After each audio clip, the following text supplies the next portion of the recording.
Bismillahirrahmanirrahim. Assalamualaikum warahmatullahi wabarakatuh. Innal hamdalillah wassalatu wassalamu ala Rasulillah wa ala alihi wa ashabihi wa man walah. Asyhadu an la ilaha illallah wahdahu la syarikalah, asyhadu anna Muhammadan abduhu wa rasuluhu la nabiyya wa la rasula ba'dah. Allahumma la sahla illa ma ja'altahu sahla wa anta in syi'ta taj'alul hazana sahla. Rabbi shrah li sadri wa yassir li amri wahlul 'uqdatam min lisani yafqahu qawli. Allahumma la taj'al musibatana fi dinina wa la taj'alid dunya akbara hammina wa la mablagha ilmina. Allahumma 'allimna ma yanfa'una wanfa'na bima 'allamtana warzuqna ilma wa jannibna ma yadurruna fi dinina wa dunyana ya arhamar rahimin. Allahumma anta rabbi la ilaha illa ant khalaqtani wa ana abduka wa ana ala ahdika wa wa'dika mastata'tu a'udzu bika min syarri ma sana'tu abu'u laka bi ni'matika alayya wa abu'u bi dhanbi faghfirli fa innahu la yaghfiru dhunuba illa ant ya hayyu ya qayyum bi rahmatika nastaghith aslih lana syu'unana kullaha wa la takilna ila anfusina tarfata 'ainin amma ba'du. Ma'asyiral akhwat wal ummahat, ibu-ibu solihat yang dimuliakan Allah Ta'ala, alhamdulillahirabbil alamin, kita bersyukur kepada Allah. Kesempatan yang mulia ini Allah memperkenankan kita semuanya untuk kembali hadir duduk sejenak di majelis ilmu, taman-taman surga yang Allah hadirkan kita di atas muka buminya ini. Semoga setiap langkah yang kita usahakan menuju tempat ini, setiap tapaknya menambah pahala di sisi Allah, menggugurkan dosa dan memudahkan jalan kita menuju surga.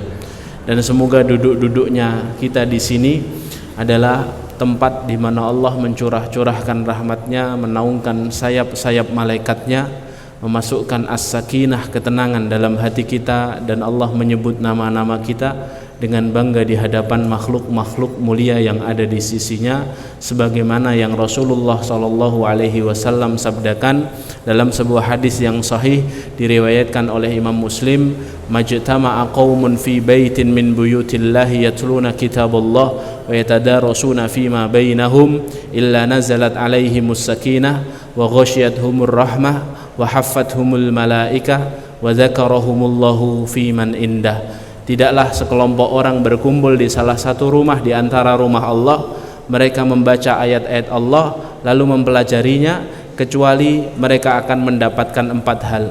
Yang pertama, nazalat alaihimus sakinah, Allah turunkan ketenangan as-sakinah dalam jiwa mereka. Wa ghasyiyatuhumur rahmah, Allah curahkan rahmatnya. Wa haffathumul malaikah, Allah bentangkan sayap-sayap malaikatnya tanda ridho dan hormatnya kepada para penuntut ilmu. Wa dzakarahumullahu fi man indah, dan nama-nama mereka disebut satu persatu oleh Allah Subhanahu wa taala di hadapan makhluk-makhluk mulia, para penghuni langit, malaikat-malaikat Allah dengan bangga, sehingga setiap orang yang disebutkan namanya oleh Allah Subhanahu wa taala menjadi perhatian khusus malaikat-malaikat Allah yang senantiasa diutus Allah turun ke bumi untuk menyampaikan tugasnya, selalu datang kepada orang-orang ini dengan kalimat alla takhafu wa la tahzanu wa abshiru bil jannati allati kuntum tu'adun. Surah Fussilat ayat 30 dan 31. Jangan kamu takut sama masa depan, jangan kamu bersedih hati sama masa lalu.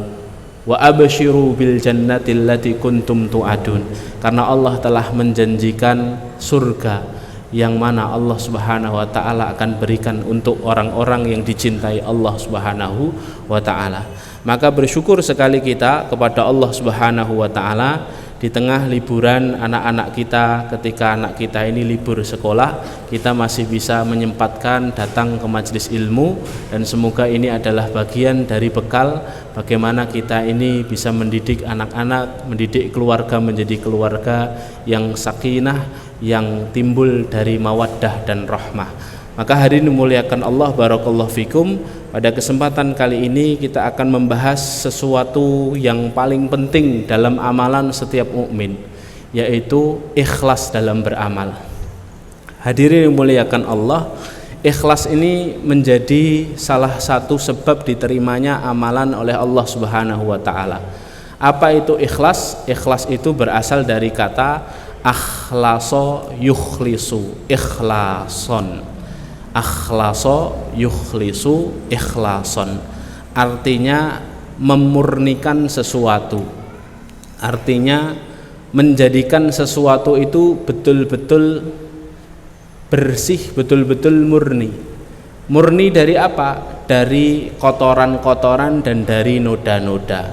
Maka ikhlas secara istilah artinya adalah menjadikan Allah Subhanahu wa taala satu-satunya tujuan dalam beribadah. Satu-satunya tujuan dalam beramal. Ya. Maka ketika seorang itu beramalnya tidak ikhlas lillahi ta'ala, bukan untuk Allah, tapi untuk mencari pandangan manusia, untuk mencari komentar orang, untuk mencari tujuan-tujuan dunia dan tujuan-tujuan materi, maka amalannya jelas ditolak oleh Allah Subhanahu wa ta'ala. Allah berfirman secara tegas, Allah ungkapkan dalam surah Al-Bayyinah, surah ke-98 ayat yang kelima, wa ma umiru illa liya'budullaha mukhlishina lahuddin hunafa'a wa yuqimus salata wa yu'tuz zakata wa dzalika dinul qayyimah. Wa ma umiru, padahal mereka tidak disuruh, kata Allah. Manusia itu tidak disuruh, hamba-hamba Allah itu tidak disuruh illa liya'budullaha, kecuali hanya satu saja, beribadah kepada Allah Subhanahu wa ta'ala, mukhlishina lahuddin. Beribadah syaratnya apa? Mereka menyembah Allah, beribadah kepada Allah dengan memurnikan ketaatan hanya untuk Allah, bukan untuk selain Allah. Hunafa'a, mereka beragama dengan lurus, dari kata hanif, hanif jamaknya hunafa, ya. Wa yuqimus salata wa yu'tuz zakat, mereka ikhlas mengerjakan salat, mereka ikhlas membayar zakat. Wa dzalika dinul qayyimah, kata Allah, dan itulah agama yang lurus. Jadi kalau tidak ikhlas dalam beramal, agamanya bengkok. Maka harus ikhlas. Syarat ibadah amalan solih diterima oleh Allah harus ikhlas. Harus jadikan Allah satu-satunya tujuan dalam kita beribadah. Satu-satunya alasan kita beribadah itu Allah Subhanahu wa ta'ala. Dalam ayat yang lain, misalnya dalam surah Az-Zumar ayat yang ke-65, surah ke-39 ayat ke-65, Allah Subhanahu wa ta'ala berfirman, la in asyrakta la yahbatanna amaluk. Kalau kamu menyekutukan aku, kata Allah, kalau kamu menduakan aku, kalau kamu menselingkuhi aku, kata Allah, menduakan Allah, beribadah niatnya untuk Allah tapi juga untuk yang lain, ya. Jadi bukan hanya untuk yang lain saja, untuk Allah juga, tapi Allah diduakan, Allah dijadikan salah satu, bukan satu-satunya. Allah diduakan, kata Allah, la in asyrakta, kalau kamu menyekutukan aku, kalau kamu menduakan aku, la yahbatanna amaluk, sungguh benar-benar, ada dua harfu taukid di situ, la sungguh, yahbatanna ada nunut taukid. Nunut taukid itu dalam bahasa Arab untuk penekanan, sungguh benar-benar akan dihapuskan semua amalanmu, tidak dihitung sama Allah, ya. Tidak ada beratnya, capek-capek kita beramal tidak ada artinya. Kenapa? Karena menduakan Allah. Dalam ayat yang lain, surah Al-Ghasyiyah ayat 1-3, Allah Subhanahu, ayat 1-4, Allah Subhanahu wa ta'ala menceritakan tentang kondisi penduduk neraka nanti. Hal ataka hadisul ghasyiyah, apakah kalian pernah mendengar kisah tentang hari kiamat, kata Allah. Wujuhu yawma idzin khasyiah, hari itu orang-orang dalam keadaan wajahnya pucat pasi, ketakutan, khawatir. Kenapa mereka takut? Kenapa mereka gelisah? Kenapa mereka khawatir? Ya, amilatun nasibah, karena di dunia mereka beramal susah payah, capek-capek, jungkir balik beramal solih. Yang mereka dapatkan bukan surga, yang mereka dapatkan bukan pahala, yang mereka dapatkan bukan keridhaan Allah, tapi yang mereka dapatkan tasla naron hamiyah, api neraka yang menyala-nyala. Kata para ulama tafsir, kenapa banyak orang yang beramal solih tapi ternyata yang didapatkan bukan surga dan bukan keridhaan dari Allah? Karena dia beramal menyekutukan Allah, dia beramal menduakan Allah dalam tujuan, dia tidak memurnikan tujuannya untuk Allah, dia tidak ikhlas dalam beramal. Jadi syirik itu bukan hanya soal kita nyembah patung, kita nyembah pohon beringin, kita naruh bunga-bunga di perempatan, kita percaya cincin kita punya kesaktian. Bukan soal seperti itu saja.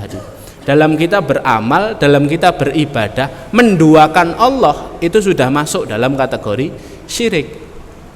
Dan Allah itu paling anti dan paling pantang menerima amalan seorang hamba yang mana Allah diduakan di dalamnya. Makanya kata Rasulullah, sesungguhnya Allah itu punya sifat ghayyur. Apa sifat ghayyur? Allah itu zat yang maha pencemburu. Kapan Allah cemburu? Allah cemburu ketika seorang hamba beramal, bawa-bawa namanya Allah, tapi ternyata tidak diperuntukkan hanya untuk Allah, dibagi, diduakan. Allah tidak dijadikan satu-satunya, tapi Allah dijadikan salah satu saja. Allah tidak mau nerima amalan seorang hamba yang seperti itu. Dalam hadis qudsi, Rasulullah SAW bersabda, hadis riwayat Muslim dari sahabat Abu Hurairah. Rasulullah bersabda, Allah Subhanahu wa taala berfirman, "Ana aghnash syuraka'i 'anil syirki man 'amila amalan asyraka fihi ma'i ghairi taraktuhu wa syirkahu." Kata Rasulullah, kata Allah Subhanahu wa taala. Kata Rasulullah SAW, Allah Subhanahu wa taala pernah berfirman. Ini hadis qudsi ya. Apa bedanya hadis qudsi dengan Al-Qur'an, Ibu-ibu? Kalau Al-Qur'an makna dan lafadznya dari Allah, itu Al-Qur'an. Ya, mushaf kita itu yang kita baca tadi, itu makna dan lafadznya dari Allah. Tapi kalau hadis qudsi, maknanya dari Allah, lafadznya, redaksinya dari Rasulullah. Ya, redaksinya dari Rasulullah, itu hadis qudsi. Ya, lah dalam sebuah hadis qudsi Rasulullah bercerita, Allah berfirman, "Ana aghna syuraka'i 'anis syirki." Aku, kata Allah, sama sekali tidak butuh pada sekutu dalam perbuatan syirik. Aku sama sekali tidak membutuhkan orang-orang yang menyekutukanku, kata Allah. Ana aghna syuraka, tidak butuh aku sama hamba-hambaku yang menyekutukanku. Man amila amalan, barang siapa yang melakukan amalan, asyraka fihi ma'i ghairi, yang di dalamnya ada persekutuan, ya, ada praktek syirik atau praktek menyekutukan aku dengan selain aku, kata Allah, taraktuhu wa syirkahu, aku akan meninggalkan dirinya dan tujuan ibadahnya. Artinya apa? Ketika dia ini bersekutu atau menyekutukan Allah Subhanahu wa taala, ya, maka hamba yang menyekutukan Allah ini akan ditinggalkan dengan sesembahannya. Jadi Allah tidak mau ngurus lagi. Ya, jadi sampai separah itu. Bukan hanya amalannya tidak diterima, Allah tidak mau ngurus hamba yang menyekutukan Allah Subhanahu wa taala. Ya. Makanya hari ini muliakan Allah. Kata Imam An-Nawawi ketika menjelaskan hadis tadi itu, Imam An-Nawawi mengatakan amalan seseorang yang berbuat riya atau melakukan amalan tidak ikhlas, tidak hanya untuk Allah, itu adalah amalan yang tidak berpahala apa-apa, bahkan ia mendapatkan dosa. Jadi sudah tidak diterima amalannya sama Allah, tidak berpahala, tambah dia dapat dosa karena menyelingkuhi Allah, menyekutukan Allah Jalla Jalaluh. Makanya hari ini memuliakan Allah, inilah pentingnya ikhlas. Ikhlas itu salah satu sebab seorang itu diterima amalannya oleh Allah Subhanahu wa taala. Bahkan Abu Hurairah radhiyallahu an itu pernah membaca satu hadis yang mana hadis dari Rasulullah ini dibacakan kepada para tabi'in. Belum selesai hadisnya tapi Abu Hurairah sudah pingsan. Ya, bukan karena Abu Hurairah telat makan, bukan karena Abu Hurairah sakit. Setiap kali membaca hadis ini Abu Hurairah pingsan. Apa hadis yang dibaca oleh Abu Hurairah?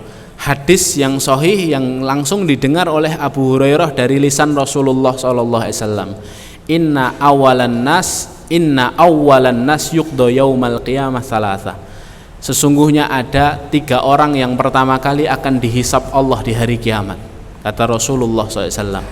Yang pertama adalah rajulun qatala fi sabilillah hatta yuqtal, seorang laki-laki yang berjihad di jalan Allah sampai dia terbunuh.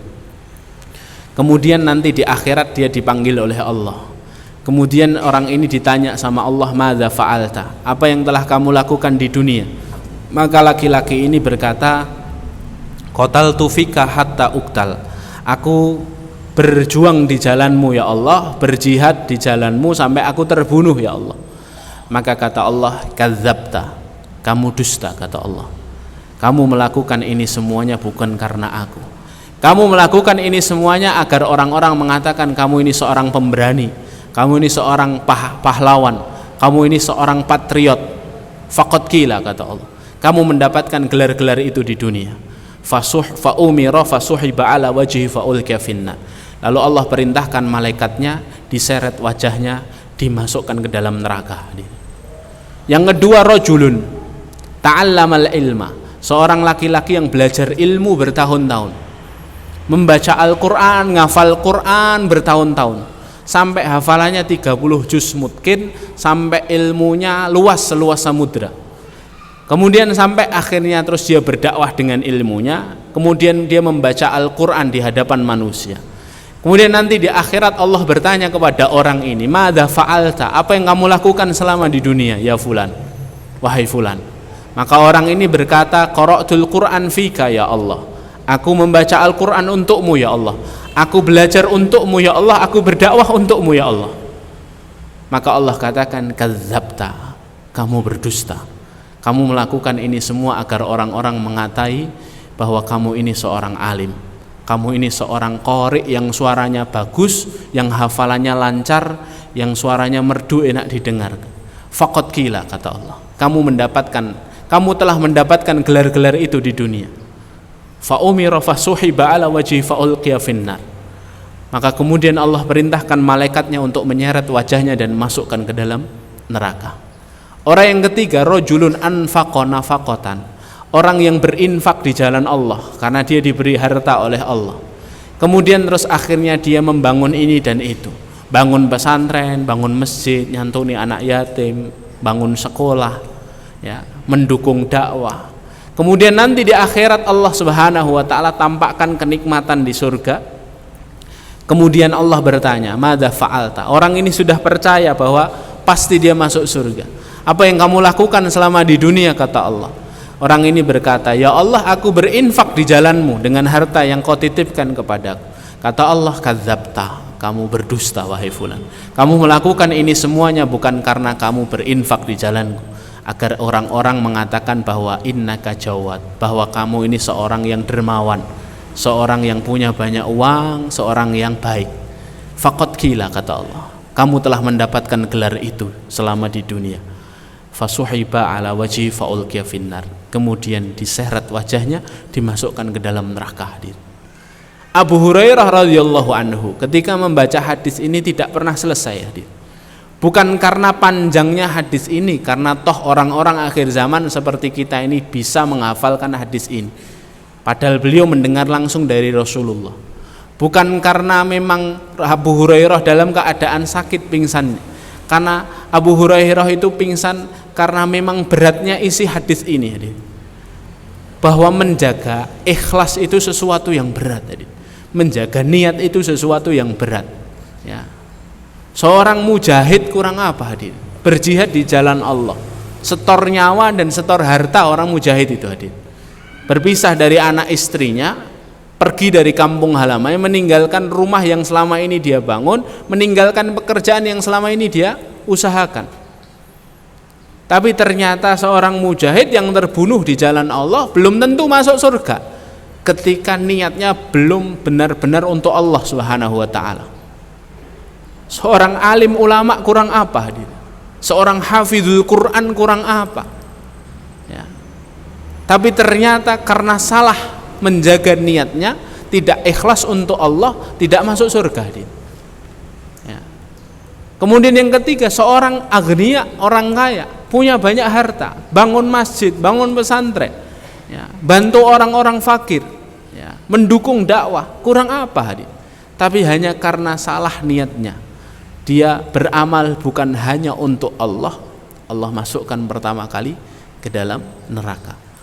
Abu Hurairah radhiyallahu anhu itu pingsan karena ternyata beliau faham betul orang yang pertama kali dimasukkan ke dalam neraka itu bukan orang kafir, bukan orang munafik, bukan orang yang benci Islam, tapi seorang mujahid, seorang alim, seorang hafidul Quran, seorang kaya yang dermawan, tapi salah meletakkan niatnya. Makanya ikhlas ini menjadi salah satu syarat penting hadirin dalam kita beramal. Lah hari ini muliakan Allah, barakallahu fikum, ya. Tapi kita perlu faham bahwa ikhlas saja tidak cukup. Ya. Ikhlas saja tidak cukup. Ada kondisi-kondisi yang dijelaskan oleh para ulama, ya. Ada orang itu yang beramal secara ikhlas tapi amalannya tidak diterima sama Allah. Ikhlas tapi tak terbalas hadirin. Ya. Ada kondisi-kondisi di mana seorang itu ikhlas tapi tidak berbalas, tidak dibalas oleh Allah Subhanahu wa taala setiap amalannya. Lah kondisi-kondisi ini yang akan kita pahami. Jadi yang pertama prinsipnya Bapak Ibu-ibu yang dimuliakan Allah, ikhlasnya harus dijaga dulu. Karena ini harga mati ikhlas ini. Baru kemudian kita harus tahu ada kondisi-kondisi yang menyebabkan amalan seseorang itu walaupun sudah ikhlas nggak diterima sama Allah. Nah, ini ngeri juga nih. Ya. Berarti ada syarat selanjutnya. Ya, selain ikhlas, apa yang harus dilakukan?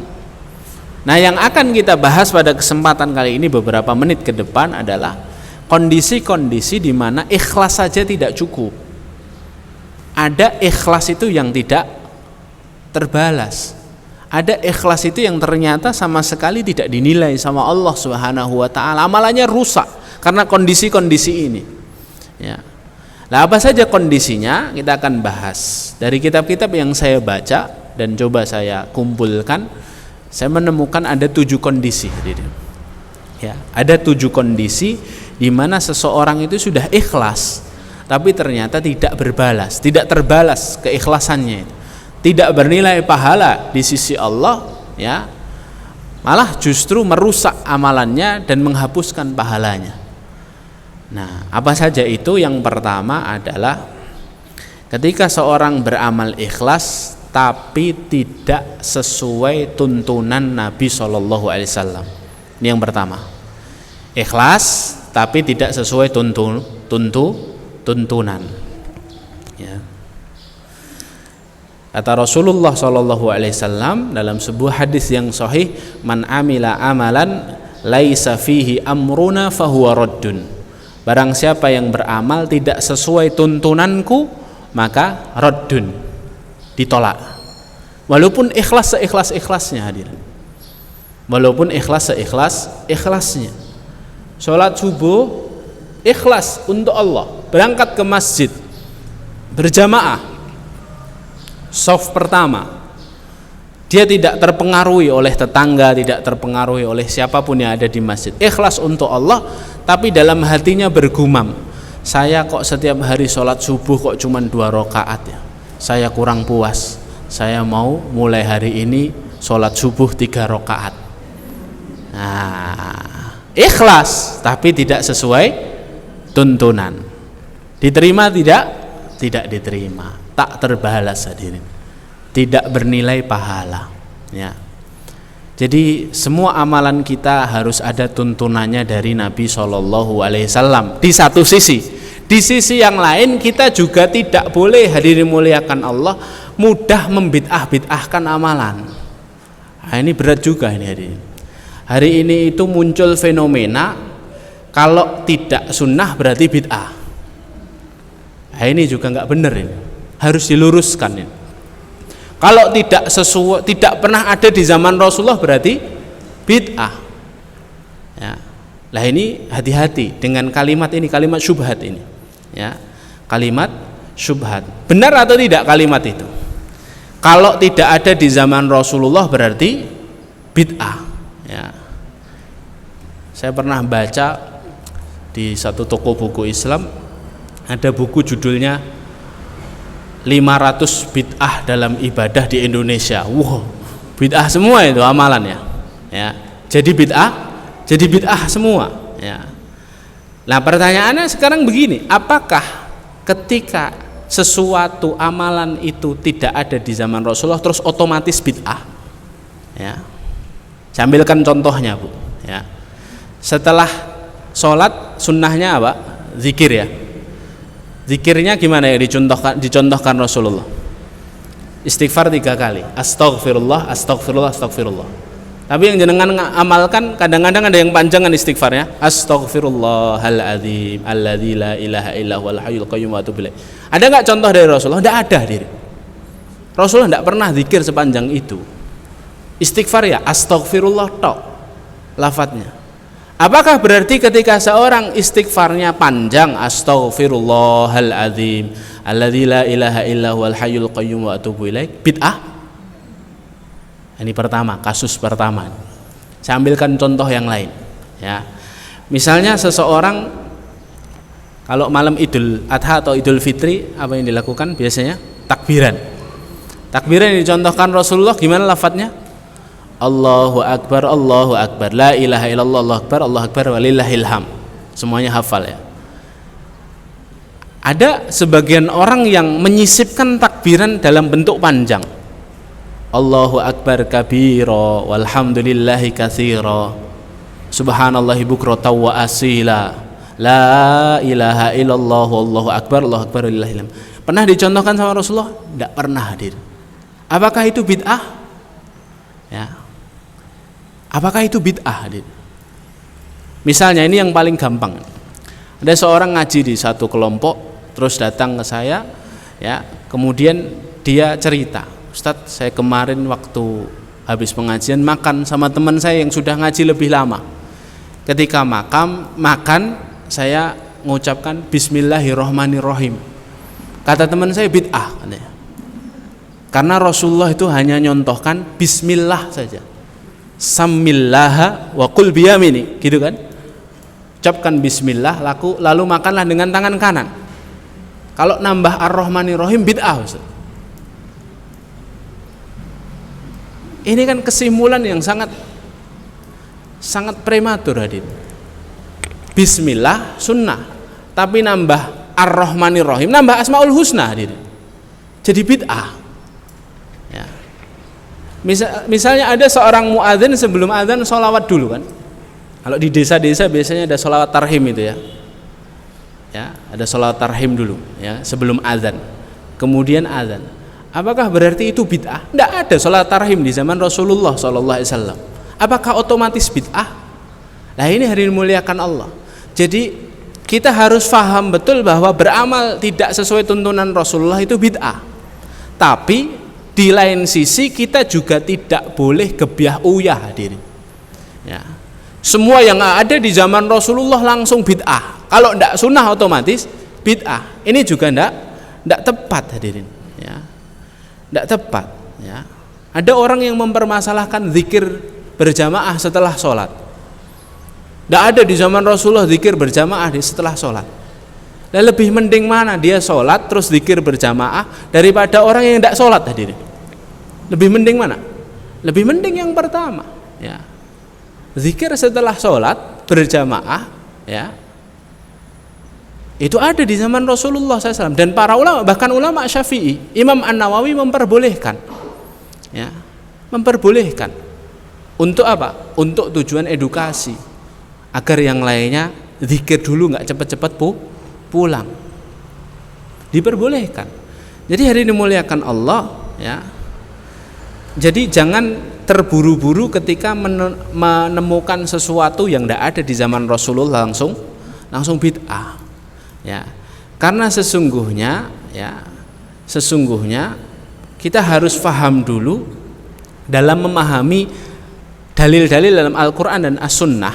Ibu-ibu yang dimuliakan Allah, ya, ada dalil-dalil yang tersirat, ada dalil-dalil yang tersurat, ada dalil-dalil yang eksplisit, ada dalil-dalil yang implisit. Ya, lah orang-orang yang melakukan satu amalan, ya, kok ternyata nggak ada di zaman Rasulullah, bisa saja dia berdalil dengan dalil yang tersirat. Ya, misalnya orang yang tadi habis ketika mau makan dia mengucapkan Bismillahirrahmanirrahim, padahal sunnahnya apa? Bismillah saja. Kenapa dia nambahkan Ar-Rahmanirrahim? Mungkin saja dia punya dalil, walillahil asmaul husna fad'uuhu biha. Allah punya asmaul husna, kita disuruh berdoa dengan asmaul husna Allah. Ada dalilnya, hadir. Jadi tidak ada masalah, ya. Kalau semuanya harus nunggu ada di zamannya Rasulullah, banyak sekali kebid'ahan, hadir. Di zaman Rasulullah ada pesantren enggak? Ada pesantren, pondok pesantren? Ibu-ibu berarti yang masukkan anaknya ke pondok pesantren bid'ah, hadir. Karena di zaman Rasulullah tidak ada pesantren, tapi para ulama bikin pesantren. Ya, secara tersurat dalilnya memang tidak ada. Di zaman Rasulullah tidak ada pondok pesantren Islam Nabawi, tidak ada. Ya, tapi secara tersirat ada dalilnya. Apa contohnya? Fas'alu ahla dzikri in kuntum la ta'lamun. Carilah bertanyalah kepada ulama kalau kamu tidak tahu. Lah bagaimana kita mau tanya kepada ulama kalau tidak ada pabrik ulamanya?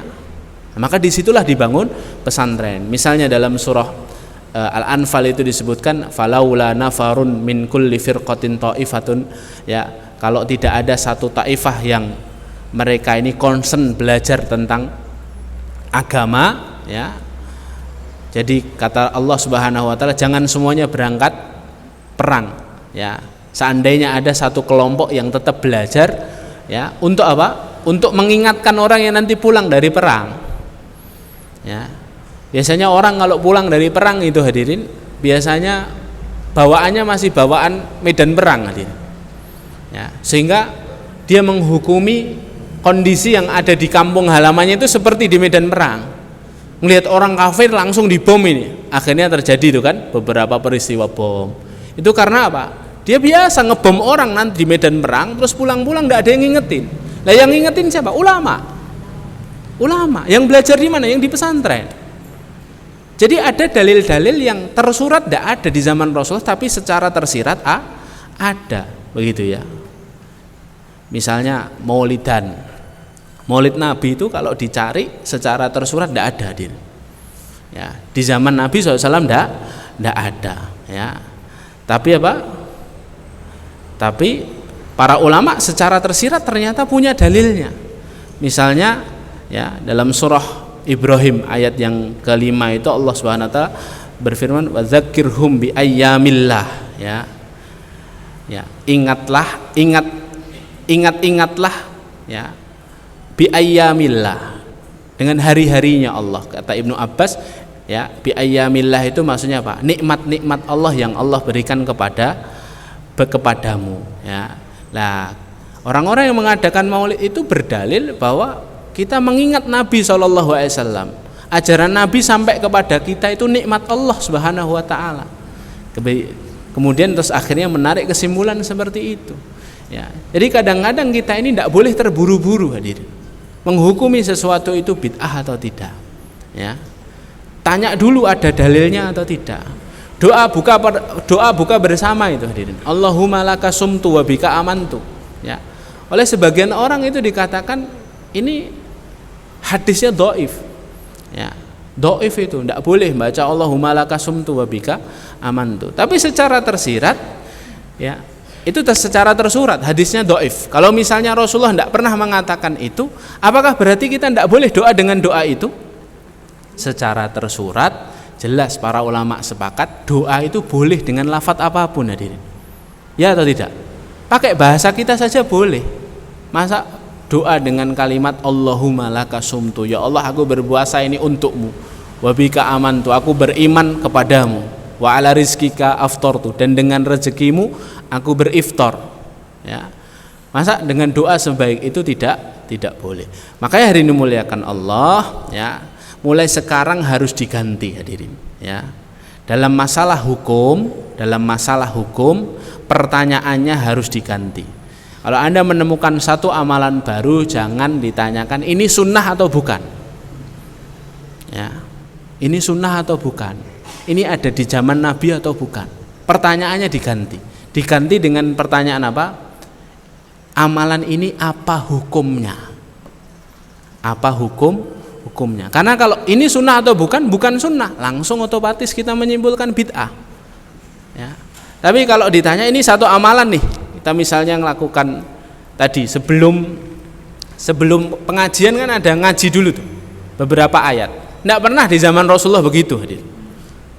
Jangan nanya ini sunnah atau bukan, karena kalau nanti ada yang nyeletuk bukan sunnah di zaman Rasulullah nggak ada, berarti bid'ah. Nah ini kan kacau. Jadi yang ditanyakan apa hukumnya, ngaji dulu sebelum pengajian, apa hukumnya. Lah kalau ditanya apa hukumnya, maka orang yang ditanya akan menyebutkan dalilnya. Ada dalilnya kok, kita disuruh baca Quran kok, ya.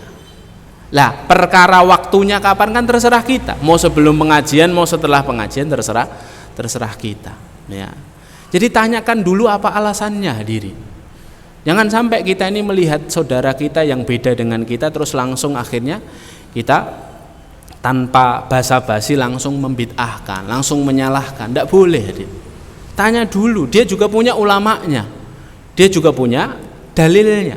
Tanya dulu benar atau enggak, ya. Benar atau enggak dilihat dari dalil, hadirin, ya. Dilihat dari dalil. Lihat, hadirin, di zaman Rasulullah ada masjid namanya Masjid Quba, ya.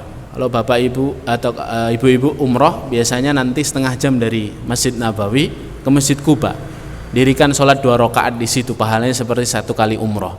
Kalau berangkat dari rumah dalam keadaan bersuci, begitu kan.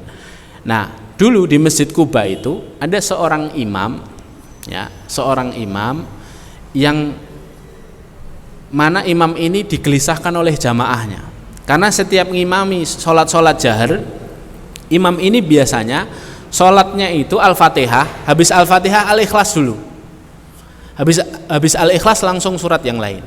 Selalu begitu, setiap rakaat mesti ada Al-Ikhlasnya. Kemudian jamaahnya gelisah karena Rasulullah tidak pernah ngajari kayak gini nih. Akhirnya protes ke Pak Imam, memang kami mengakui Anda ini bacaannya bagus, di antara kami ini hafalannya paling banyak Anda, tapi Rasulullah belum pernah loh melakukan habis Al-Fatihah kok Al-Ikhlas terus, ya. Maka kami meminta mulai sholat nanti habis Al-Fatihah mbok cari surat lainnya, jangan Al-Ikhlas. Kata Pak Imam apa? Loh aku seneng sama Al-Ikhlas kok. Aku seneng sama Al-Ikhlas. Kalau kalian kira-kira kalian keberatan saya jadi imam, kalian saja imamnya, saya tak makmum. Wah, dengan rendah hati bilang gitu Pak Imam. Tapi terus jamaahnya gelisah lagi karena tidak ada yang lebih bagus bacaannya kecuali orang ini. Akhirnya karena tidak berhasil melobi Pak Imam, kemudian para sahabat yang ada di Kuba itu datang ke Madinah, datang ke Rasulullah, mengadukan perkara ini kepada Rasulullah, ya. Kemudian Rasulullah akhirnya manggil Pak Imam ini, dipanggil sama Rasulullah. Terus Rasulullah bilang kepada sahabat yang imam ini, wahai sahabatku, telah datang orang-orang dari Kuba mengadukan tentang perihalmu, ya. Katanya kamu kalau Al-Fatihah langsung Al-Ikhlas, setelah itu baru baca surat yang lain. Apa lihat apa kalimat Rasul, apa alasanmu kamu melakukan ini?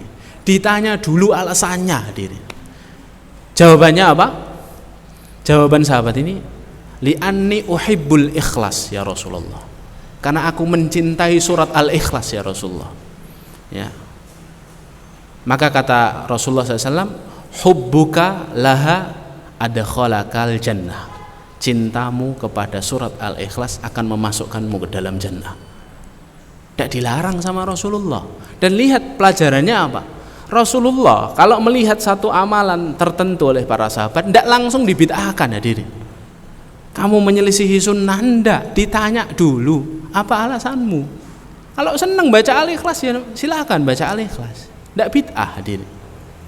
Karena selain ada dalil tersirat, ada dalil tersurat.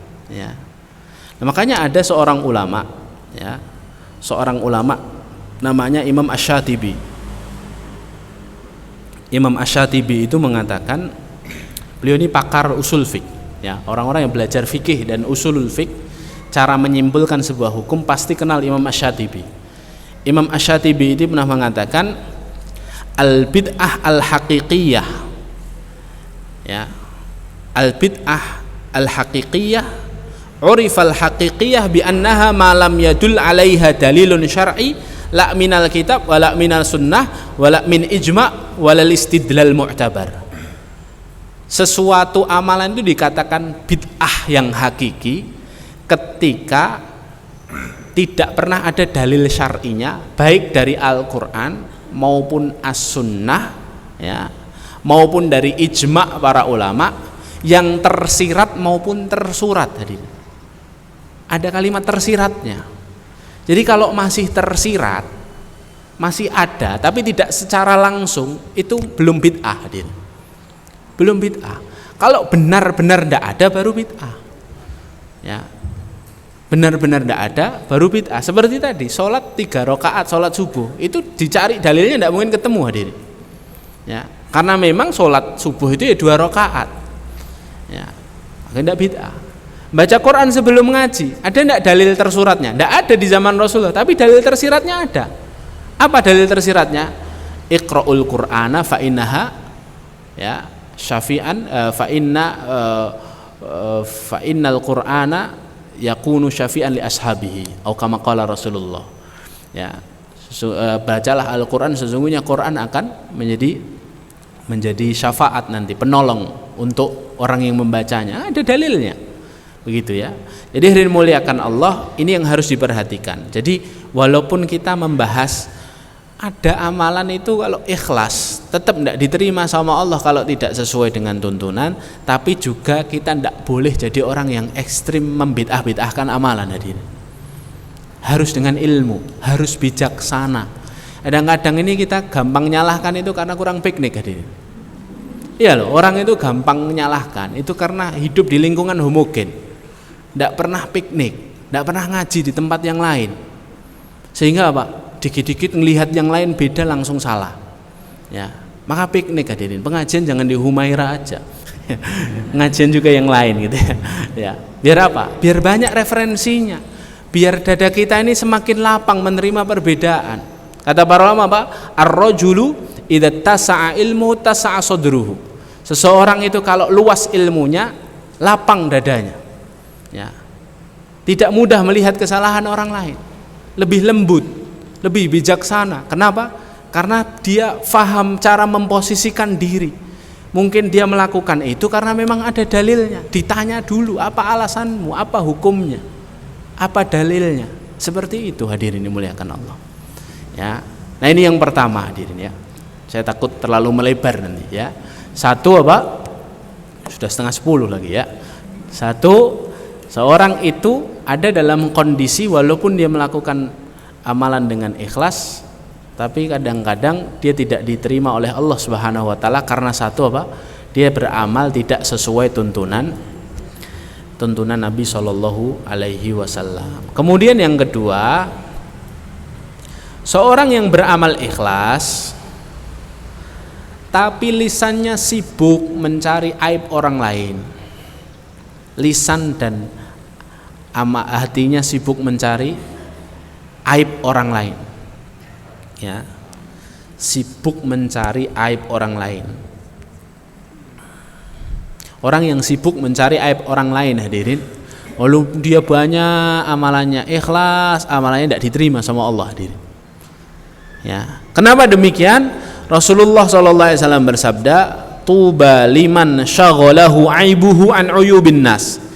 Rasulullah SAW bersabda, sungguh beruntung seseorang yang disibukkan dengan aibnya sehingga lalai dengan aib orang lain.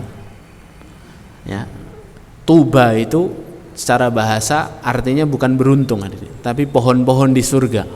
Kata para ulama, sungguh orang-orang yang sibuk mengurus aibnya sendiri daripada sibuk mengurus aib orang lain, dia akan diberikan Allah Subhanahu wa taala karunia surga nanti, ya, di akhirat.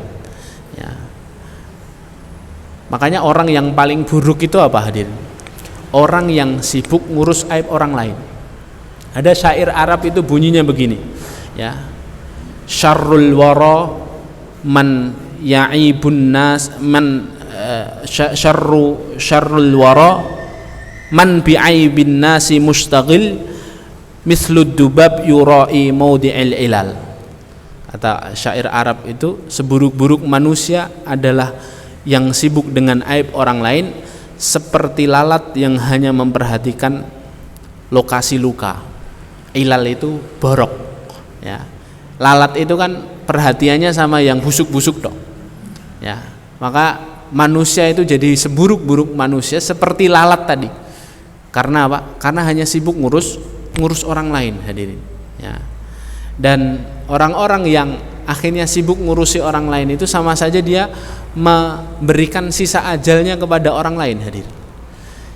Karena kita tidak pernah tahu sisa ajal kita itu tinggal seberapa. Batas ajal kita itu tinggal sehari, 2 hari, 5 hari, 1 pekan. Tidak ada yang tahu hadirin. Kalau kita sibuk ngurus orang lain, sama saja kita menyerahkan diri kita kepada orang lain, ya. Karena berarti kita sibuk nguliti orang lain. Padahal kita ini lebih banyak harus dikuliti hadirin. Aibnya lebih banyak kita daripada orang lain. Kita baik itu kan bukan karena kita baik hadirin. Kita baik itu karena orang-orang tidak tahu saja aib kita, ditutup sama Allah hadirin. Coba kalau orang-orang tahu aib kita, tidak ada orang yang dekat hadirin. Lau kana lizunubi ra'iha, kata Muhammad bin Wasi' rahimahullah. Kalau seandainya dosa-dosa itu ada baunya, tidak ada orang yang mendekat kepadaku, ya. Kita ini baik di hadapan manusia itu karena Allah menutup aib kita. Kalau Allah nggak menutup aib kita, kita ini buruk seburuk-buruknya hadirin. Berapa banyak dosa yang tidak diumumkan di hadapan manusia oleh Allah Subhanahu wa taala, ya. Makanya ketika seorang itu beramal ikhlas gitu, tapi kok malah sibuk ngoncei aib orang, ya, sibuk membicarakan orang lain, maka sungguh hadirin dimuliakan Allah, ya, sungguh amalannya akan banyak yang sia-sia, ya. Maka amalannya itu nanti dia tidak sadar, amalannya dapat pahala hadirin, tapi karena dia sibuk mengurus aib orang lain, itu jadi dosa semua yang terus akhirnya menghapuskan amalannya, ya, menghapuskan amalannya, ya. Belum lagi kalau nanti terus tidak hanya sibuk mencari aib, setelah tahu aib seseorang terus mengumumkannya kepada orang lain. Nah, ini bahaya lagi, nanti akan ada pada poin berikutnya, ya. Yang kedua itu, ya, ketika seorang beramal ikhlas tapi lisan, hati dan amalannya sibuk mencari aib orang lain. Kemudian yang ketiga adalah ujub hadirin. Ujub, kondisi seorang yang beramal ikhlas tapi ujub dengan amalannya. Dan kita harus tahu hadirin dimuliakan Allah, orang yang ujub itu biasanya orang yang punya banyak amalan, ya. Penyakit ujub itu penyakitnya orang-orang soleh hadirin. Orang-orang yang sudah baik itu penyakitnya bukan riak lagi, bukan sombong lagi, bukan takabur lagi, tapi biasanya penyakitnya apa? Ujub, berbangga dengan amalan, ya, berbangga-bangga dengan amalan. Ujub itu bukan hanya berbangga, ya, ya. Ujub itu harus memenuhi 2 syarat kata para ulama. Karena kata Imam Ibnu Abdissalam rahimahullah, beliau mengatakan al-ujubu furhatu fin nafsi bi idhafatil amal ilaiha ma'anisyani anallaha wal mun'im bi. Ujub adalah suatu sikap membanggakan diri atas peraihan yang dia peroleh, ya. Kemudian dia melupakan bahwa peraihannya itu adalah nikmat dari Allah Subhanahu wa taala. Ya, dia melupakan bahwa yang memberikan nikmat itu adalah Allah. Jadi kalau hanya bangga hadirin itu manusiawi. Misalnya ibu-ibu punya putra atau punya putri di sekolahnya hafid 3 juz gitu ya, mungkin 1 kali duduk. Sebagai orang tua mesti bangga kan? Tidak ada masalah kalau bangga seperti itu. Yang jadi masalah adalah dia berbangga diri, kemudian dia melupakan bahwa kenikmatan punya anak yang hafid 3 juz itu semuanya adalah pertolongan Allah. Nah, seringkali kita ini ujubnya keliru, melihat anak orang lain terus anakku loh 3 juz, karena terus dia menafikan bahwa ini tuh semuanya pemberian Allah, bukan karena kehebatan kita, bukan karena mempengnya kita ngajari anak kita, enggak hadir. Ya. Nah, ujub itu harus 2 itu, berbangga diri sama melupakan nikmat Allah. Makanya mengapa ujub itu menghapuskan amalan-amalan hadirin, atau ujub itu menjadikan suatu amalan yang ikhlas tidak berbalas? Karena kata para ulama, ujub itu lebih berbahaya daripada riya hadirin. Kalau riya saja tadi tidak diterima amalannya, ya kan? Karena menjadikan Allah punya saingan dalam tujuan beramal. Kalau ujub itu lebih berbahaya. Kata para ulama, kalau riya itu beramal, ya, melakukan satu amalan untuk orang lain itu riya, ya. Itu riya. Jadi sholatnya bukan untuk Allah, sholatnya untuk calon mertua, sholatnya untuk dosen pembimbing, gitu ya. Sholatnya untuk tetangga atau teman yang ada di circle-nya, sholatnya untuk itu riya. Tapi kalau ujub lebih bahaya dan lebih parah daripada itu. Ujub itu menyekutukan Allah dengan dirinya sendiri yang lemah, ya.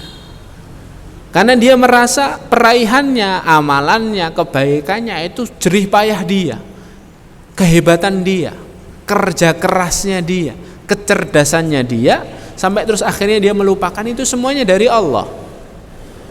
Nah, yang seperti ini ditolak hadirin amalannya sama Allah Subhanahu wa taala, ya. Allah tidak mau menerima amalan yang seperti itu, hadirin muliakan Allah, ya.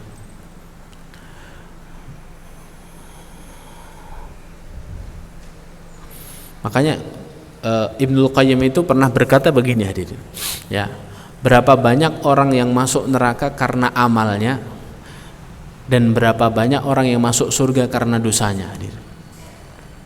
Berapa banyak orang masuk neraka itu karena amalannya, dan berapa banyak orang masuk surga karena dosanya. Kenapa masuk surga karena dosanya? Dosanya berhasil dia taubati sebelum dia meninggal. Kenapa masuk neraka dengan amal solihnya? Karena amalan solihnya tercampuri ujub tadi hadirin, ya. Dia merasa bangga dengan amalannya. Makanya ujub ini biasanya menimpa orang-orang baik hadirin, orang-orang solih, orang-orang yang punya kiprah dalam Islam, kemudian orang-orang yang nasabnya bagus, ya. Misalnya anaknya tokoh, anaknya keturunannya Rasulullah, ya. Itu biasanya mudah terkena ujub, ya. Orang-orang yang punya harta terus berinfak dengan harta itu mudah terkena ujub. Kayak hati-hati dalam masalah ujub ini hadirin. Setiap kali terdetik perasaan ingin diri kita ini puas dengan amalan kita, segera beristighfar, ya. Segera beristighfar, segera minta ampun sama Allah, ya. Ada kisah yang menarik dituliskan Ibnu Sa'ad dalam kitab At-Tabaqat. Umar bin Abdul Aziz rahimahullah, khalifah yang sangat berjaya di masanya itu, ya, apabila berkhutbah di atas mimbar, ya, kemudian dia khawatir muncul perasaan ujub atas apa yang ingin disampaikan. Kadang-kadang ujub itu kan muncul sewaktu-waktu hadir, ya, alah paling belum pada tahu nih ilmunya nih. Nah, kadang-kadang seperti itu, ya. Nah, Umar bin Abdul Aziz itu ketika khawatir, ya, muncul perasaan ujub, padahal beliau sudah naik ke atas mimbar, ya, dia pun menghentikan khutbahnya dan pulang, stop hadirin, ya. Kemudian kata Ibnu Sa'ad, demikian juga apabila dia menulis tulisan dan takut dirinya terjangkit ujub, maka beliau pun menyobek-nyobeknya, lalu berdoa kepada Allah, ya Allah, sesungguhnya aku berlindung kepadamu dari keburukan hawa nafsuku. Istighfar hadirin, istighfar, minta ampun sama Allah, minta perlindungan sama Allah dari keburukan hawa nafsu kita, keburukan penyakit ujub, ya. Nah, ini yang ketiga.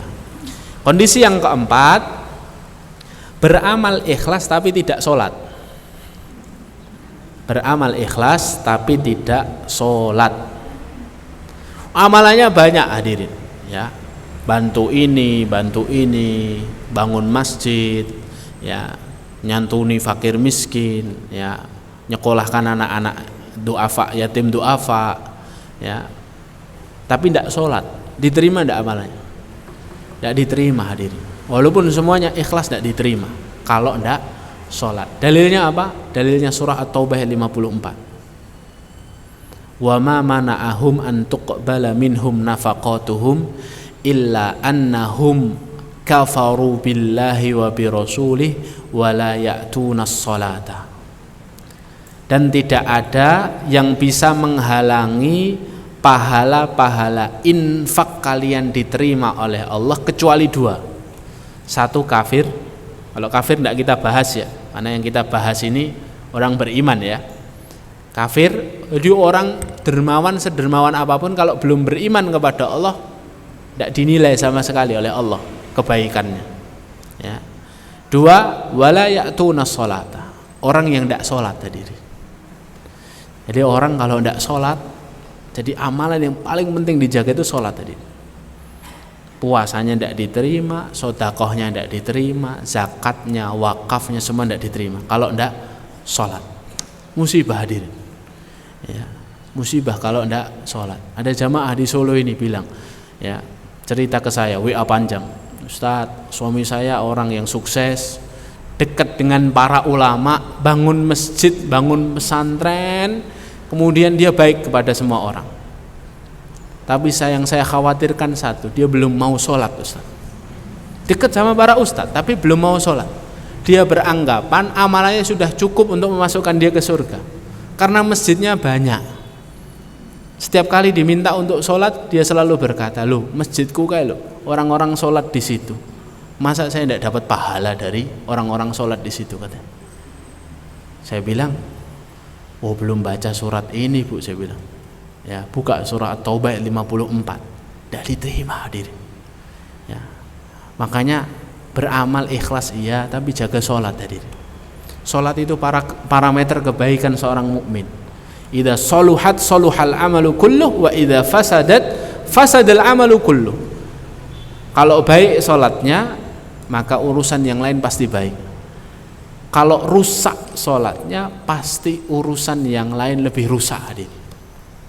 Nyari karyawan harus karyawan yang sholat, nyari mantu harus mantu yang sholat hadir.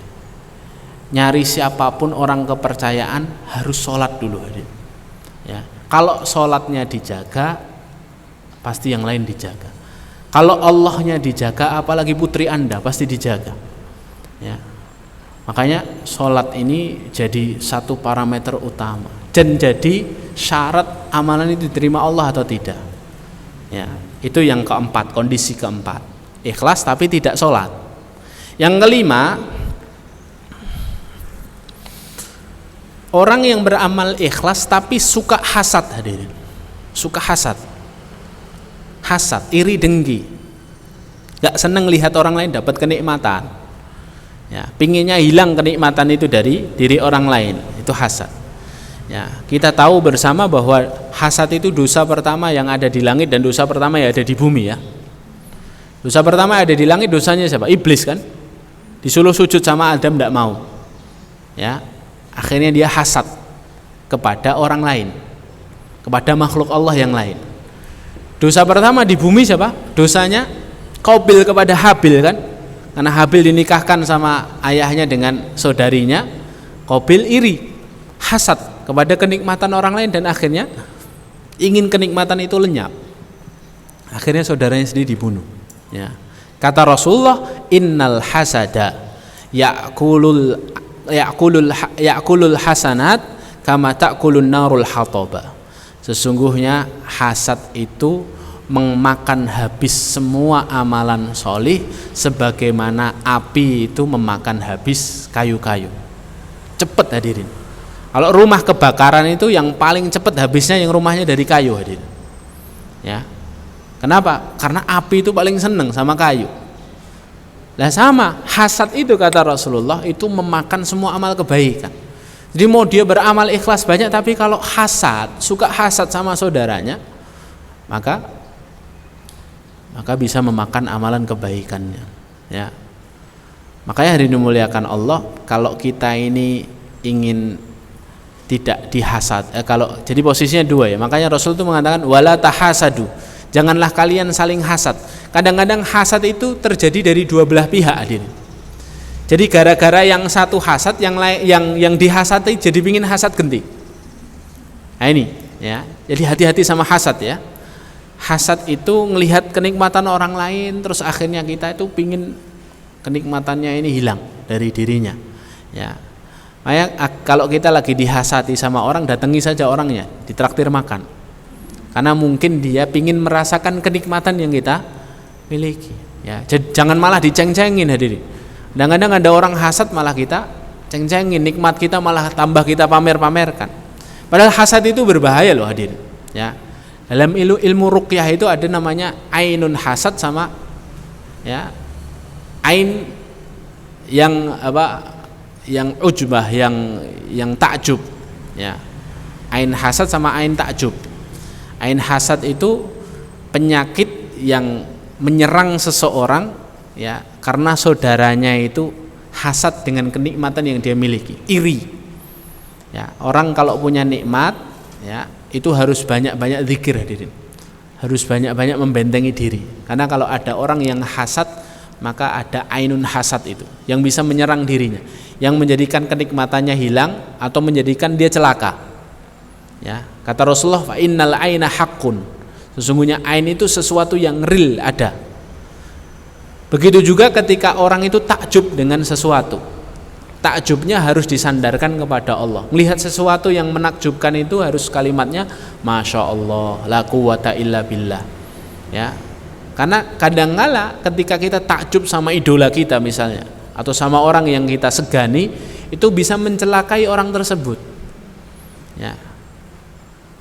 Belum lagi nanti ada jenis yang ketiga namanya nafs. Nafs itu takjub sama diri kita sendiri. Itu juga bahaya hadirin. Ya. Guru kami bercerita, Ustadz Faizar, ya, sahabat kami Ustadz Faizar tahu semua ya, cerita sama saya.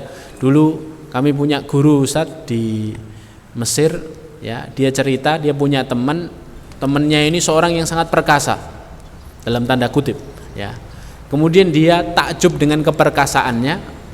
Terus dia berkaca, dia bercermin, ya, karena takjubnya itu terus akhirnya takjubnya, ainnya itu nyerang dirinya sendiri. Namanya nafs itu, nafsun. Sehingga terus seketika itu juga dia terus akhirnya lemah syahwat. Ya, dan tidak bisa dipakai lagi. Ya. Terus ada jenis yang keempat, iri. Jenis keempat itu apa? Namanya nazroh. Ini juga baik, makanya harus penting ya zikir pagi, zikir sore itu Bapak Ibu-ibu yang dimuliakan Allah. Nazroh itu ya mata-mata yang takjub dari kalangan jin hadirin.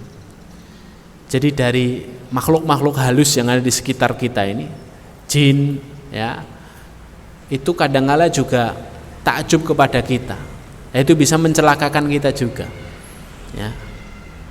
Kemudian jenis yang kelima, jadi semuanya 5 ya, hasad, ain, nafs, nazroh. Yang kelima ghibtah. Ghibtah itu iri yang diperbolehkan. Ada 2 iri yang diperbolehkan, 2 hasad yang diperbolehkan kata Rasulullah. Itu namanya ghibtah. Ghibtah itu cemburu karena apa? Orang lain melakukan kebaikan dan kita pingin kita bisa seperti dia, tanpa niatan menghilangkan kebaikan itu dari diri orang lain. Makanya Rasulullah itu bersabda, la hasada illa fisnataini. Tidak ada hasad kecuali dalam 2 hal. Apa saja? 1, ketika seseorang hasad kepada, maksudnya tidak ada hasad kecuali 2 hal itu. 2 hal ini hasadnya diperbolehkan gitu ya, tidak haram. Yang pertama, hasad kepada seorang yang punya banyak harta, dengan hartanya dia beramal solih. Kita boleh hasad sama orang seperti ini. Hasadnya gimana? Ya Allah, seandainya saya juga kaya seperti dia, saya bisa beramal seperti dia. Nah, ini boleh. Atau hasad yang kedua, hasad kepada orang berilmu. Ya Allah, kok seneng banget ya jadi orang berilmu, ilmunya banyak, wawasannya luas, bisa ngajarkan ilmu kepada banyak orang. Ya Allah, karuniakan kepadaku ilmu sehingga aku bisa seperti dia. Nah, itu diperbolehkan. Itu namanya ghibthah. Iri sama orang yang punya banyak amalan, terus kita pingin seperti dia, itu diperbolehkan. Ya, yang tidak boleh ya tadi, ya, yang hasad, terus akhirnya hasad itu terus merusak amalan-amalan kita, sebagaimana api merusak kayu. Kata Rasulullah Shallallahu Alaihi Wasallam. Walaupun sebagian ulama mengatakan hadis ini dhaif, tapi sebagian yang lain mengatakan hadisnya dhaif tapi maknanya benar. Maknanya benar. Kemudian yang keenam, saya percepat, orang yang beramal ikhlas tapi suka dolim, hadir. Suka dolim. Suka dolim sama orang lain, suka menjatuhkan kehormatan orang lain, suka membuka aib orang lain, suka yang tadi ya, lanjutan yang kedua tadi. Kemudian suka merampas hak orang lain, itu nanti walaupun banyak amalannya di akhirat nanti digugat sama orang-orang yang terzalimi. Ya, hadisnya kita semuanya sudah hafal ya. Atadruna manil muflis, wahai sahabatku, kalian tahu tidak siapa orang yang bangkrut itu, kata Rasulullah SAW kepada para sahabat. Para sahabat jawab, man la dirhama wala mata' ya Rasulullah. Orang yang tidak punya harta, tidak punya modal itu orang bangkrut ya Rasulullah. Tidak punya barang dagangan orang bangkrut ya Rasulullah. Kata Rasulullah apa? Orang yang bangkrut itu orang yang punya banyak amalan, tapi di lain ketika dia suka menghardik saudaranya, suka menjatuhkan kehormatannya, suka mendolimi saudaranya. Kenapa? Nanti di akhirat semua kebaikannya akan dituntut oleh saudaranya, sehingga Allah berikan kebaikannya pindah pundak, hadir. Kebaikan yang sudah dia bawa dipindah semua ke orang yang terdolimi. Ya, kalau kadar kedolimannya masih, dosanya orang yang terdolimi ditransfer kepada orang yang dolim. Ya, maka kata Rasulullah, al-dulmu dzulumatun yaumal qiyamah. Ya, kezaliman itu kegelapan di hari kiamat. Jangan sampai zalim, ya, jangan sampai zalim sama orang. Kemudian yang ketujuh, yang terakhir, ya, yang ketujuh adalah orang suka beramal ikhlas, ya, tapi tidak bisa beradab kepada para ulama. Orang mau amalannya kayak gimana, kalau tidak beradab kepada para ulama, hapus amalannya, hadirin.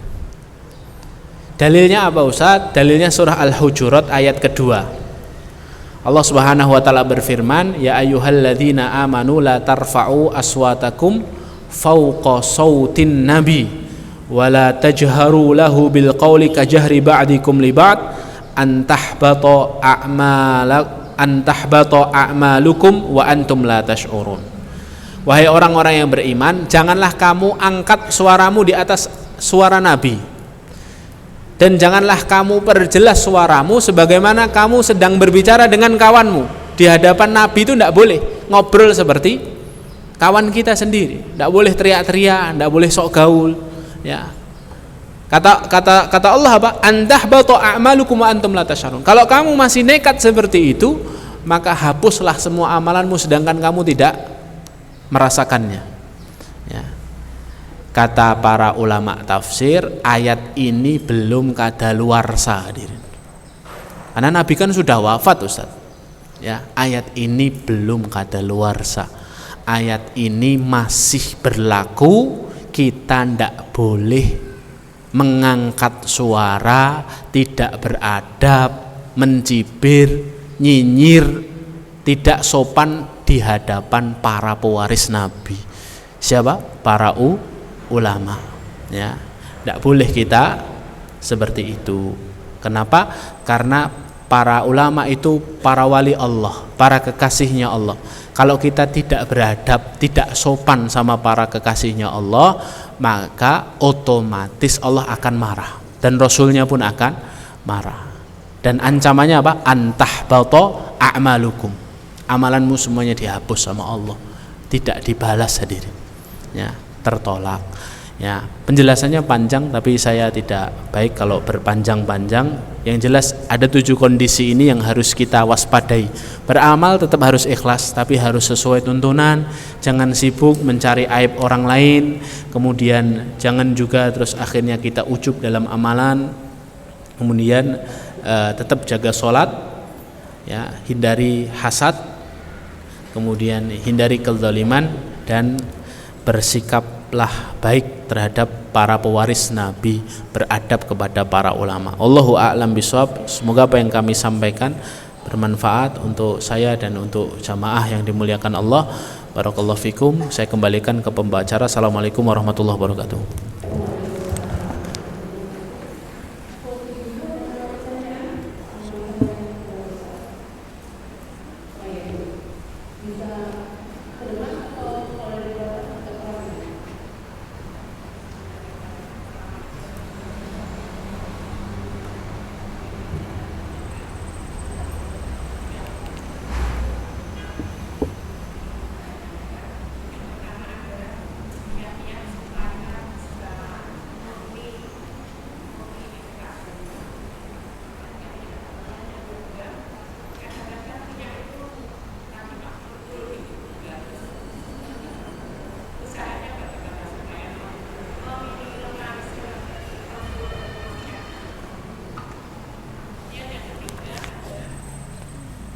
Dua aja Bu, 2 saja ya, yang lainnya nanti nggak kebagian ya.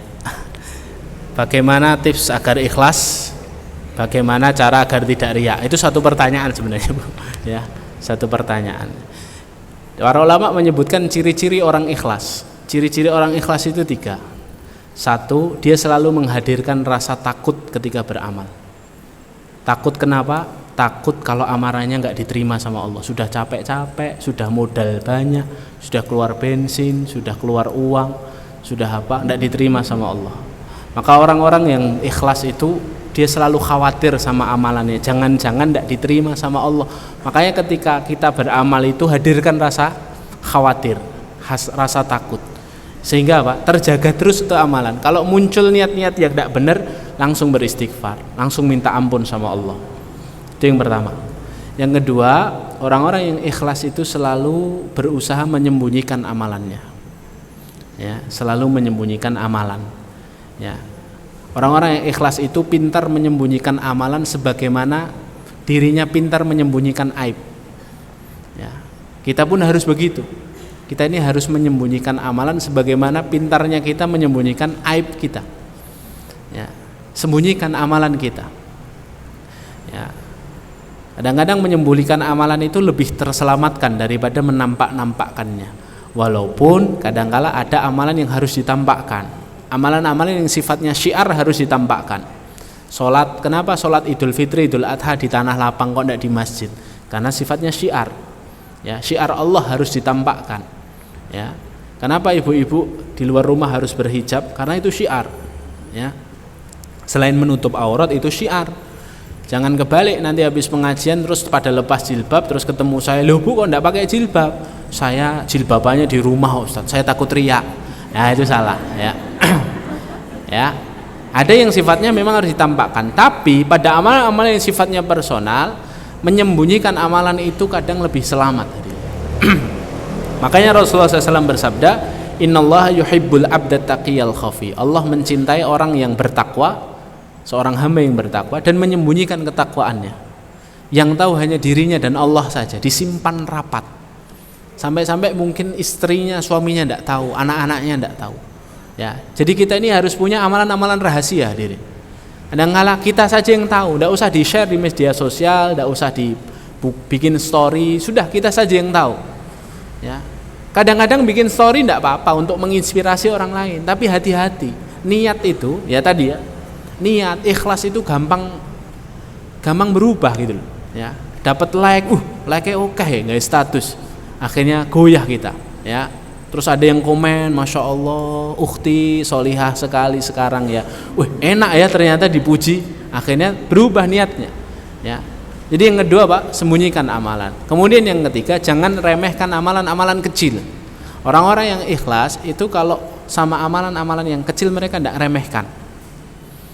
Karena bisa jadi amalan kecil itu dipandang remeh oleh orang, tapi ternyata diterima sama Allah dan menjadi sebab seorang masuk surga.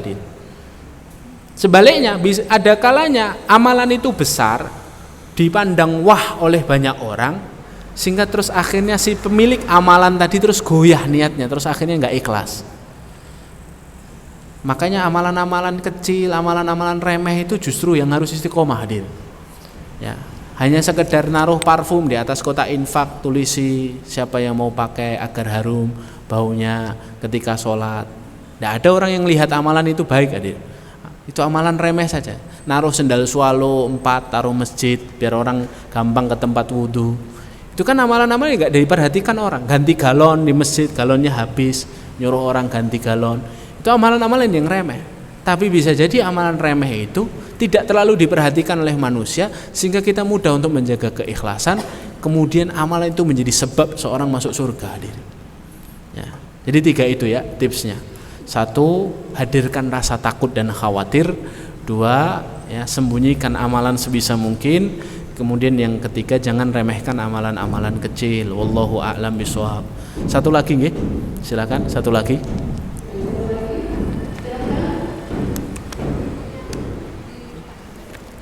Ibu depan dulu, silakan.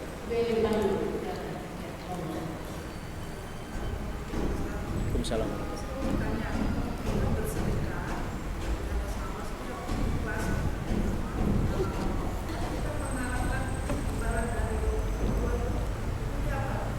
Ya. Bagus ini pertanyaannya. Kalau kita beramal niatnya dapat surga atau niatnya dapat pahala gitu ya. Itu berarti kan bukan karena Allah, Ustaz. Berarti karena pahala, karena surga dan lain sebagainya. Karena terhindar dari api neraka. Itu berarti menyekutukan Allah atau tidak? Gitu kan pertanyaannya. Jawabannya tidak, hadirin. Ya, karena ikhlas itu adalah melakukan satu amalan dan menjadikan Allah Subhanahu wa taala satu-satunya tujuan dalam beribadah, berharap dari apa yang ada di sisi Allah. Selama itu ada di sisi Allah, maka bukan termasuk riya atau tidak ikhlas. Surga, keridhaan Allah, kemudian bertetangga dengan para nabi, firdaus, ya, terbebas dari api neraka, mudah hisab, ya, terbebas dari siksa kubur, itu semuanya di sisi Allah. Maka itu termasuk dari tujuan kita menjadikan Allah satu-satunya tujuan beribadah. Maka itu tidak termasuk dari apa? Dalilnya banyak di dalam Al-Qur'an. Contohnya apa? Contohnya Allah memberikan janji-janji surga untuk orang-orang yang beramal soleh kan. Berarti surga itu bagian dari keridhaan Allah Subhanahu wa taala. Seperti itu. Barakallahu fikum. Saya kira cukup ya.